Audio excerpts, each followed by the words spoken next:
মুভিটা কিন্তু ভালো ছিল বলো, তোমাকে বললাম কিছু খেয়ে নিতে। আরে এটা কি আমাদের বাড়িতে? রাহুল, মনে হচ্ছে কোনো চোর। তুমি তাড়াতাড়ি পুলিশকে ফোন করো। ওই কে তুই, আর আমাদের বাড়িতে কি করছিস? আমি ওই স্যার, ম্যাডাম, ও আমার ভাই। তোমার ভাই? তোমার ভাই আমাদের বাড়িতে কি করছে? ম্যাডাম, ও পড়াশোনা করার জন্য এখানে এসেছে।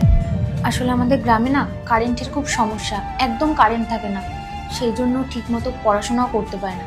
আর ম্যাম জানেন, ও খুব মনোযোগ দিয়ে পড়াশোনা করে, সেই জন্য এখানে এসেছে। আর ম্যাম, আপনি আমাকে ক্ষমা করে দেবেন, আমি আপনার অনুমতি ছাড়াই ওকে এখানে পড়াশোনা করানোর জন্য এনেছি। পড়াশুনো? কি নিয়ে পড়াশুনো করছে তোমার ভাই? স্যার, আমার ভাই না ওই রেলের অফিসার হওয়ার জন্য পড়াশোনা করছে।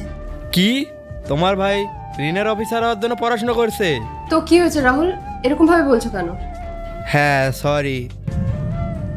কিন্তু তোমার ভাই এখানে এভাবে কি করে পড়াশোনা করবে? ভাই, তুই এখন বাড়ি যা, বাড়ি গিয়ে পড়াশোনা কর। দিদি ওখানে হই হুল্লোড় হতে থাকে, আর কারেন্টও নেই, ওখানে আমি কিভাবে পড়বো? শোন, যাদের পড়াশোনা করার ইচ্ছা থাকে না, তারা সব জায়গাতেই পড়াশোনা করতে পারবে। আমার সামনে বাহানা দিবি না। দেখছিস না স্যার ম্যাডাম কতটা রেগে আছে?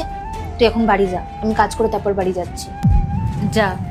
এরপর কি হলো সেইটা দেখার আগে এই দুইটা ছবির ভিতর থেকে যে কোনো একটা ছবিকে ভালোবেসে থাকলে ভিডিওতে লাইক করে চ্যানেলটি সাবস্ক্রাইব করে দাও, আর যদি না করো তাহলে আমি বুঝবো তোমরা ছবি দুইটাকে ভালোবাসো না। আর কমেন্টে লিখে দাও আমিন। আরে দাঁড়াও, তোমাকে কোথাও যেতে হবে না, তুমি ওখানে বসো। তুমি ওই বইগুলো টেবিলে রাখো। আর শোনো, আজকের পর থেকে তুমি এই সোফাতে বসে আরাম করে পড়াশোনা করবে। আর হ্যাঁ, কোনো টেনশন নেওয়ার দরকার নেই, তুমি আমার ছোট ভাইয়ের মতো। আচ্ছা এটা বলো, তোমার কোনো সমস্যা নেই তো পড়া নিয়ে? দিদি বেশি না, অল্প কিছু সমস্যা আছে। আচ্ছা